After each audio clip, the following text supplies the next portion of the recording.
સમગ્ર ગુજરાતમાં હાલ હાડ થીજવતી ઠંડીનું મોજું ફરી વળ્યું છે। તાપમાનનો પારો સતત નીચે ઉતરતા લોકો ભારે ઠંડીનો સામનો કરી રહ્યા છે। જેમાં બનાસકાંઠાનું ડીસા શહેર નલિયા બાદ રાજ્યમાં સૌથી વધુ ઠંડુગાર બન્યું। ઠંડી સામે રક્ષણ મેળવવા માટે લોકો સ્વેટર, મફલર, ટોપી જેવા ગરમ વસ્ત્રોમાં સજ્જ જોવા મળી રહ્યા છે। ઠેર ઠેર લોકો તાપણાનો સહારો લઈને ગરમી મેળવી રહ્યા છે। આ ઉપરાંત ઠંડીમાં ગરમાવો મેળવવા માટે ચા અને નાસ્તાની દુકાનો પર પણ સામાન્ય દિવસો કરતાં વધુ ભીડ જોવા મળી રહી છે। હવામાન વિભાગ અનુસાર હજુ પણ આગામી દિવસોમાં ઠંડીનું પ્રમાણ યથાવત રહેવાની સંભાવના છે।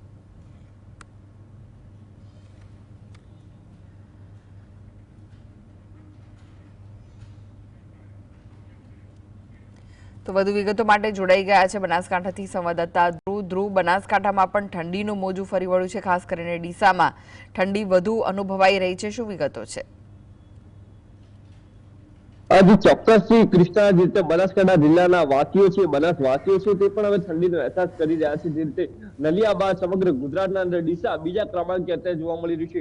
આપણી સાથે કેટલાક લોકો છે જે વહેલી સવારે જોગિંગ માટે નીકળતા હોય છે।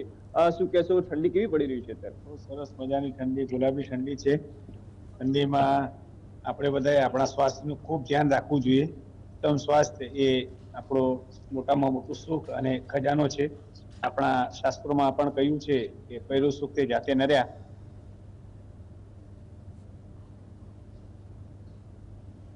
જોગિંગ કરવું અને બધા પોતાનું સ્વાસ્થ્ય સારું બને માટે પ્રયત્ન કરી રહ્યા છે। બધા સૌથી વધારે પ્રમાણમાં લોકો સ્વસ્થ રહે તો આપણો દેશ પણ સ્વસ્થ રહેશે એવી શુભેચ્છાઓ। તો આપણી સાથે બીજા અન્ય પણ જોડાયા છે। શું કહેશો, ઠંડી સામે રક્ષણ માટે મિત્રો સાથે કેવા પ્રકારની તમે જોગીનું કેવા પ્રકારની કસરત કરી રહ્યા છો? અમે શું સવારના લગભગ એરોડ્રોમમાં 100 મિત્રો એટલે 50 મિત્રો આવે છે અને ઠંડીનો રિયાઝ કરે છે અને યોગા કરવા ખૂબ શરીર માટે સારું છે। અને બનાસકાંઠા હોય કે ગુજરાત હોય, દરેક જિલ્લામાં યોગાનો અત્યારે સવારના 6 મહિના તો ચાલે જ છે અને એનો લાભ દરેકે લેવો જોઈએ। જય ભારત।